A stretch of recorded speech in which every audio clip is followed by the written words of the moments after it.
pigs, dogs, and slobs. I didn't like saying it on stage the other night with my mom and my wife sitting in the front row.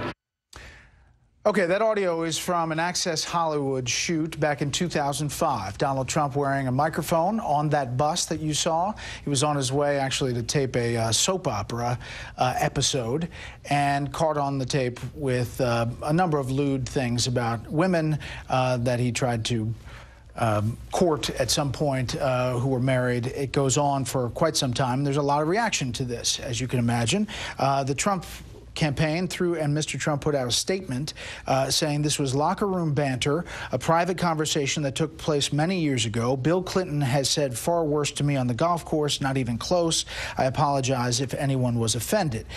Hillary Clinton tweeted, "This is horrific. We cannot allow this man to become president." Meantime, Hillary Clinton has her own problems to deal with, not only the email scandal that is now showing the interaction between the White House and the Clinton campaign, but now Wikileaks putting out a number of emails that are showing the transcripts of her paid speeches behind closed doors. BuzzFeed has excerpts of these transcripts, and there is a major subject of contention, obviously, in the Democratic primary when Bernie Sanders is calling for them to be released. It includes quotes from Clinton about her distance from middle-class life, quote, "I'm kind of far removed," her vision of strategic governing, quote, "You need both a public and a private position," her views on Wall Street, healthcare, and trade policy, quote, "My dream is a hemispheric common market with open trade and open borders."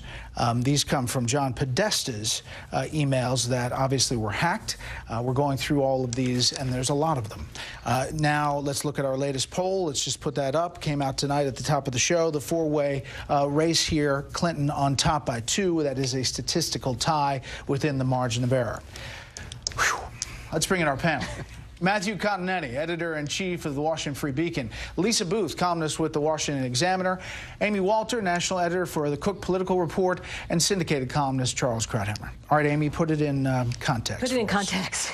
Everything you just put at the top of the show is the reason that so many voters in this country are saying, I can't believe I have to choose between one of these two people to be president of the United States. It's why you're seeing the frustration in many voters that I speak to about having to make a choice between two people that they don't feel particularly good about.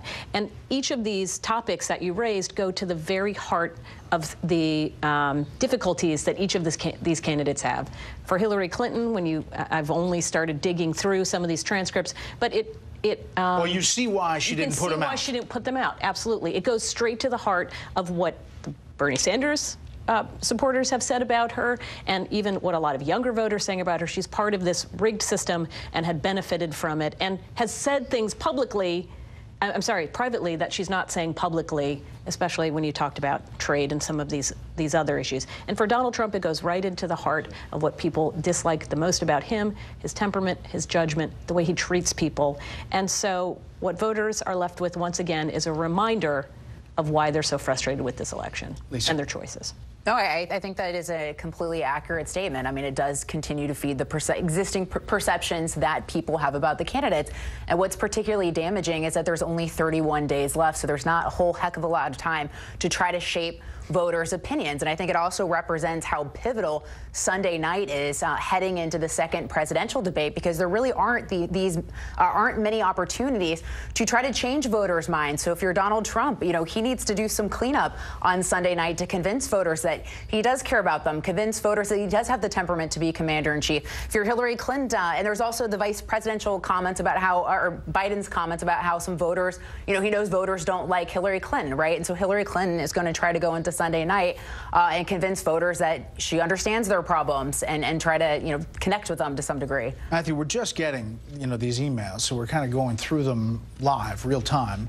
Obviously, the audio came out late this afternoon, and a number of places went whole hog with it, and you could see why networks maybe are going to take that. It is kind of hit you in the face when you listen to all of it. Well, the rhetoric is extreme, even for Trump, which is saying something. And you definitely know that that's exactly what Hillary Clinton is going to want to stress in the debate on Sunday. She's going to want to turn the debate to Donald Trump, exactly like Tim Kaine did. The question is whether Trump can turn it back like Mike Pence did. I think there is some ammunition for Trump in these transcripts. Two of them jump out at me. One is her call for a North America with open borders. And for Donald Trump in particular, who has staked so much on the immigration issue, this is something he'll stress. The other is where she talks about sometimes you need to have a public position in addition to your private position. And that goes to the heart of the untrustworthiness problem that Hillary Clinton has had throughout this campaign. Okay, I want to put up two polls. One is women in the Fox News poll.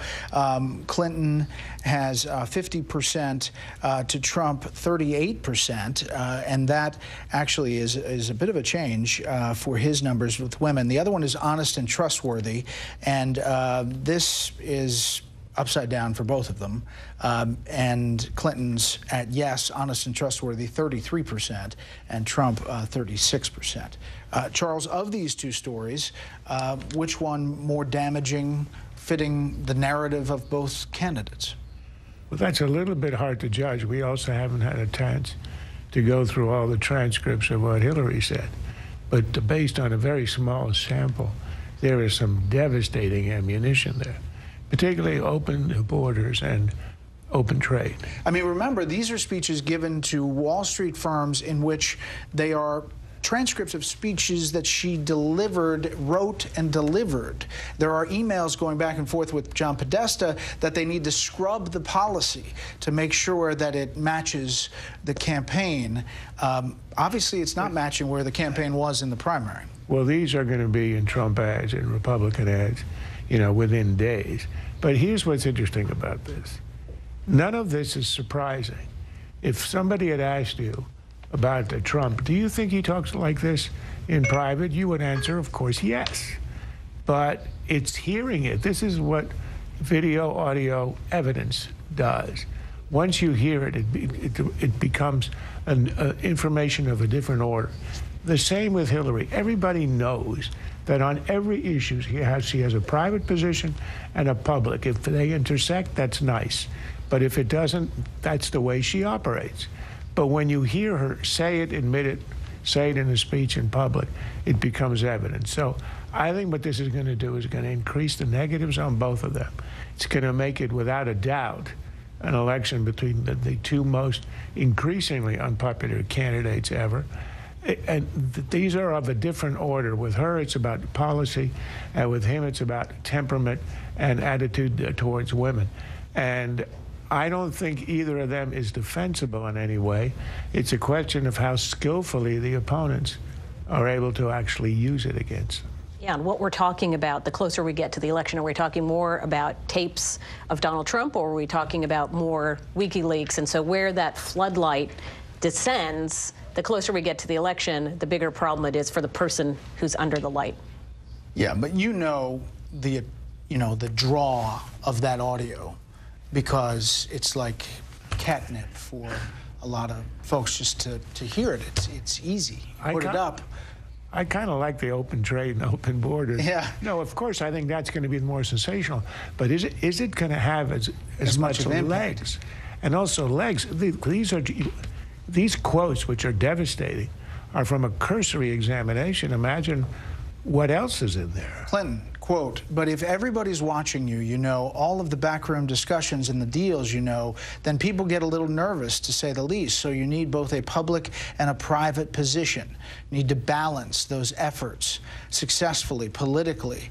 You know, you see why these didn't come out. I mean, you see now, Lisa, why this was such an issue during the primary. Absolutely. I mean, there's a reason why she didn't want this information to get out. But to Charles' earlier point, what is important, information is very damaging for Hillary Clinton, but it is dependent on how the Trump campaign decides to utilize it and if they utilize it effectively. And also, just going back to Sunday in the upcoming debate, depends on if Donald Trump can successfully lay out the indictment using this newly released information. He was unsuccessful at doing that in the first debate. There was a lot of missed opportunities. So he really needs to go into Sunday armed with this, hitting her on being cozy with Wall Street, hitting her on open borders, hitting her on trade, hitting her on these issues that have already been damaging for her. But he needs to be able to make that argument on Sunday and do it effectively. Wall Street insiders are what's needed to fix Wall Street. Well, you know, I mean, this is the exact opposite of what was said on the primary campaign trail, and what Bernie Sanders was hitting again and again and again. Since that debate last week, in some of these polls, we've seen the support for the third-party candidates decrease and kind of move toward Hillary. Transcripts like these are exactly what would make those Bernie supporters think twice about pulling the lever for Hillary Clinton. But I do think it's true. You have to ask yourself which campaign is more capable of maximizing the opportunity.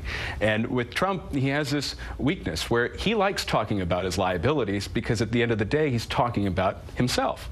And so we saw in the debate where he was presented with past comments he made, he's fine trying to defend them. If he gets kind of caught up in that bramble bush on Sunday, he'll be in a lot of trouble. She goes on to talk about all she's done for Wall Street to try to help Wall Street. And I got in some big arguments defending Wall Street. It seems chock full here. But think of the implications of the timing. If it had been released in the primaries, it would have been far more effective because Sanders was sort of arguing on all of these things. You're a creature of Wall Street, etc. Clearly, whoever is behind the leak, whoever had this all prepared, was waiting so she'd become the nominee. The Democrats are stuck with her.